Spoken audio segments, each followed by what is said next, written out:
Hi friends, welcome to கத்திஜா வித்திக்கு. இன்றைக்கி நான் உங்களுக்கு என்ன செஞ்சு காமிக்க போகிறேன்னா, சாம்பாருக்கு தொட்டுக்கிறதுக்கு ரொம்ப எளிமையான முறையை செய்யக்கூடிய மாங்காய் சம்பான் ஒரு பொருள் செய்யும், ஒரு சைடிஷ் செய்யும். அந்த சைடிஷ் தான் இப்போ நான் உங்களுக்கு காமிக்க போகிறேன். இது ரொம்ப ரொம்ப டேஸ்ட்டாக இருக்கும். நீங்களும் ஒரு தடவை இந்த மாதிரி செஞ்சு பாருங்கள். இது ரொம்ப சூப்பராக இருக்கும். நல்லா காரசாரமாக நல்லா ஃப்ளேவர் நல்லா இருக்கும். இதை நீங்கள் சாப்பிட்டு பார்த்தீங்கன்னா விடவே மாட்டீங்க. நம்ம எப்படியாவது வீக்லி ஒன்ஸ் உங்கள் வீட்லேயும் நீங்கள் இதை கண்டிப்பாக செய்வீங்க. ஃப்ரெண்ட்ஸ், வாங்க வீடியோக்குள்ளே போகலாம். மாங்காய் சம்பா எப்படி செய்கிறதுங்கிறத வாங்க பார்க்கலாம். இங்கே பாருங்கள், ஒரு சட்டியில் எண்ணெய் ஊற்றிக்கோங்க. முதல்ல தேவையான அளவு எண்ணெய் ஊற்றுங்க. இது ரொம்ப ரொம்ப டேஸ்ட்டாக இருக்குங்க சாப்பிட்றதுக்கு. நீங்கள் ஒரு தடவை செஞ்சு சாப்பிட்டு பாருங்களேன், ரொம்ப ரொம்ப நல்லாயிருக்கும். இப்போ இதெல்லாம் நம்ம போட்டு செய்கிறதுக்கு ஒரு 3 கரண்டி எண்ணெய் ஊற்றிக்கிறேன். அது கொஞ்சம் எண்ணெய் இருக்கணும். ரொம்ப ட்ரையாக வர வரன்னு இருந்தால் நல்லா இருக்காது. பத்தலைனா கூட நம்ம அப்புறம் ஊற்றிக்கலாம். 3 கரண்டி எண்ணெய் ஊற்றியாச்சா? இப்போ நம்ம முதல்ல என்ன பண்ணணும்னா, காஞ்ச மிளகாய், இந்த காஞ்ச மிளகாய் என்ன பண்ணணும், வறுத்து அரைக்க போகிறோம். நான் எனக்கு 4 மிளகா போதும் காரத்துக்கு. 4 மிளகா போட்டிருக்கேன். கொஞ்சம் சிம்மில் வச்சுக்கோங்க. காஞ்ச மிளகா வறுக்கணும். கருக விட்டுறாதீங்க.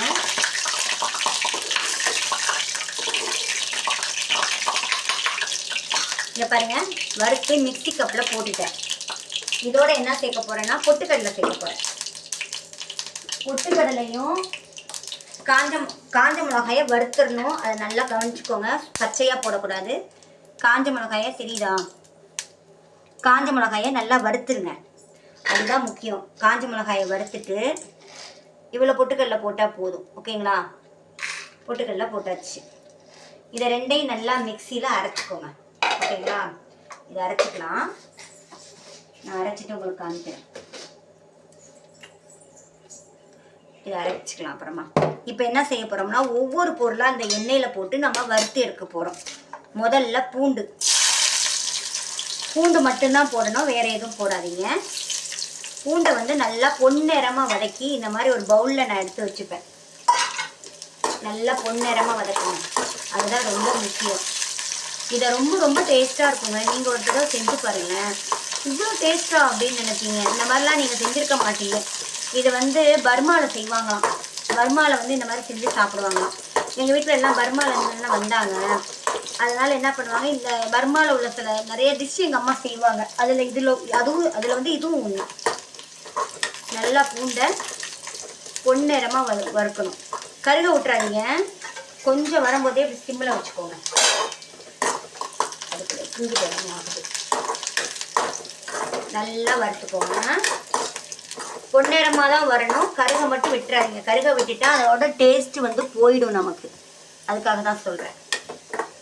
இங்கே பார்த்தீங்களா, இந்த அளவு போதுங்க. இதை நீங்கள் எண்ணெயிலேருந்து எடுக்கும் போதே அது வந்துடும். பார்த்தீங்களா? இன்னும் கொஞ்சம் நான் பயந்து சிம்மிலே தான் வச்சு செய்கிறேன். ஏன்னா கருகிருமேன்னு ஒரு பயம். ஓகே, ஓரளவுக்கு வந்துருச்சா? இப்போ சிம்மில் வச்சுட்டு, தெரியுதுங்களா எப்படி இருக்குது பார்த்தீங்களா? இந்த அளவு போதும். நல்லா முறுமுறுன்னு இருக்கும். சாப்பிட்றதுக்கு நல்லா முறுமுறுப்பாக இருக்கும். எவ்வளோ வாசனையாக இருக்குது தெரியுமா? பூண்டு நல்லா வதக்கியாச்சு. ஏன்னா ஈரப்பதமாக இருக்கக்கூடாது. ஈரப்பதமாக இருந்தால் நல்லாவே இருக்காது. இந்த டிஷ்ஷுக்கு நல்லா இருக்காது. பிள்ளைங்க சாப்பிடக்கூட விரும்பாதுங்க. அதுக்காக தான் கொஞ்சம் நல்லா முறுமுறுன்னு வரணும்னு வச்சுருக்கிறேன். அது டக்குன்னு எடுத்துடலாம். அவ்வளோதான். எப்படி இருந்துச்சு பார்த்தீங்களா? மெரூன் கலரில் வந்துருச்சா? ஓகே, இதை ஒரு பவுலில் மாற்றிக்கோங்க. நான் ஒரு டிஃபன் பாக்ஸ் எடுத்துருக்கேன். இப்போ இதெல்லாம் எல்லாத்தையும் சேர்த்து போட்டு நான் ஸ்டோர் பண்ணி இதில் தான் வைப்பேன். இப்போ நம்ம பூண்டு வறுத்து எடுத்துட்டோம். ஓகேங்களா? நெக்ஸ்ட் என்ன பண்ண போகிறோம், வெங்காயம். இதுக்கு மெயின் பெரிய வெங்காயம் தான், சின்ன வெங்காயம் கிடையாது. பெரிய வெங்காயம் இந்த மாதிரி நீல வாக்கில் நறுக்கிக்கோங்க. அதில் கொஞ்சம் எடுங்க. நான் 2 பெரிய வெங்காயம் எடுத்தேன். எங்களுக்கு அது போதும்.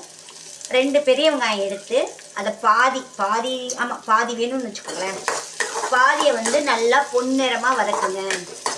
இந்த பாதி வெங்காயத்தை பொன்னிறமாக வதக்கணும். வதக்கிக்கலாமா? நல்லா வதக்கணுங்க. இது வதங்கிக்கிட்டு இருக்கும் போதே நீங்கள் என்ன பண்ணுங்கள், இதுக்கு தேவையான அளவு உப்பை இந்த வெங்காயத்திலே போட்டுருங்க. இதுக்கு எவ்வளோ உப்பு தேவையோ அந்த அளவு போட்டுக்கோங்க. ஏன்னா இது மாங்காய் சம்பாங்கிறோம். அப்போ மாங்காயில் நமக்கு புளிப்பு இருக்கும். அதனால் கொஞ்சம் கம்மியாகவே போடுங்க. பத்தலைன்னா நம்ம அப்புறமா போட்டுக்கலாம், ஒன்றும் கிடையாது. இது ஒரு 2-3 நாள் நான் ஃப்ரிட்ஜில் வச்சு கூட சாப்பிடுவாங்க, ரொம்ப நல்லா இருக்குங்க.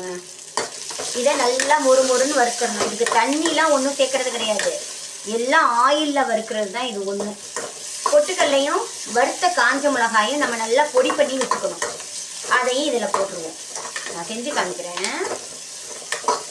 இப்போ இந்த வெங்காயத்தை என்ன பண்ணுங்க, நல்லா பொன்னிறமாக வதக்கணும். அதுதான் ரொம்ப ரொம்ப முக்கியம். கொஞ்சம் நேரம் ஆகட்டும்.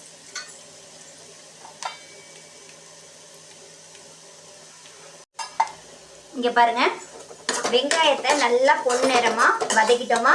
இப்போ நம்ம அடுப்பை ஆஃப் பண்ணிடணும். அவ்வளோதான் பார்த்தீங்களா? அவ்வளோ ஈஸியாக முடிஞ்சிருச்சு. வெங்காயம் பூண்டை வறுத்து வச்சுருக்குறோம், காஞ்ச மிளகாயை வறுத்து பொட்டுக்கல்ல போட்டு மிக்சியில் பொடி பண்ணி வச்சுட்டோம், முடிஞ்சிருச்சு. இப்போ அடுப்பை ஆஃப் பண்ணிட்டேன், அவ்வளோதான். இப்போ என்ன செய்யறதுங்கிறத அடுத்த ஸ்டெப்பு காமிக்கிறேன். இப்போ நம்ம வெங்காயத்தை நல்லா பொன்னிறமாக வதக்கிட்டோமா? வேலை முடிஞ்சிருச்சு. அடுத்தது மிக்சி ஜாரில் வறுத்த காஞ்ச மிளகாயும் பொட்டுக்கடலையும் போட்டு இங்கே பாருங்கள் நல்லா பொடியை அரைச்சிட்டேன். இப்போ இந்த பொடியை நான் இதில் போட்டுருவேன். ஓகேங்களா? இந்த பொடியவும் கொட்டிடுங்க. அடுப்பை ஆஃப் பண்ணிவிடுங்க. அடுப்பில் வச்சு செஞ்சிடாதீங்க. வெங்காயம் வறுத்தோடனே நீங்கள் அடுப்பை ஆஃப் பண்ணிடணும். ஓகேங்களா? இப்போ உங்களுக்கு வீடியோவில் காமிக்கிறதுக்காக தான் ஸ்டவ் மேலே எடுத்து வச்சு செஞ்சிட்ருக்கேன். அது ஆஃப் பண்ண ஸ்டவ் தான். பொடி போட்டாச்சு. இப்போ அடுத்தது பாதி வெங்காயம் தான் நம்ம பொன்னிறமாக வதக்கியிருக்கோம். மீதி இங்கே பாருங்கள் பச்சை வெங்காயம். அந்த வெங்காயம் வதக்கும் போதே நம்ம உப்பு போட்டு தான் வதக்கியிருக்கிறோம், அதனால் ப்ராப்ளம் இல்லை. இப்போ பச்சை வெங்காயம் இது ரொம்ப ரொம்ப டேஸ்ட்டாக இருக்கும். ஓகேங்களா? அடுத்தது மாங்காய். பார்த்தீங்களா? மாங்காவை என்ன பண்ணுங்க, சீச்சிருங்க. கேரட் சீப்போம்ல, அதை வச்சு இந்த மாதிரி மாங்காவை தோலை எடுத்துட்டு மாங்காவை இதில் சீச்சிருங்க. அவ்வளோதான், முடிஞ்சிச்சா? வறுத்த பூண்டு இது எல்லாத்தையும் சேர்த்து நல்லா மிக்ஸ் பண்ணிவிடுங்க. எனக்கு இது உங்ககிட்ட பேசும்போதே வாயில் எச்சி ஊறுது, அவ்வளோ டேஸ்ட்டாக இருக்கும் அது. அவ்வளோதான் ஃப்ரெண்ட்ஸ். இதை நல்லா பிசைஞ்சு வச்சுருங்க. பிசைஞ்சு ஒரு பாக்ஸில் ஸ்டோர் பண்ணிவிடுங்க. சாப்பாட்டுக்கு எவ்வளோ சூப்பராக, அதுவும் சாம்பார் சோறுக்கு தாங்க நல்லாயிருக்கும், மற்ற குழம்புக்கெலாம் நல்லா இருக்காது. அதையும் சொல்லிட்டேன்.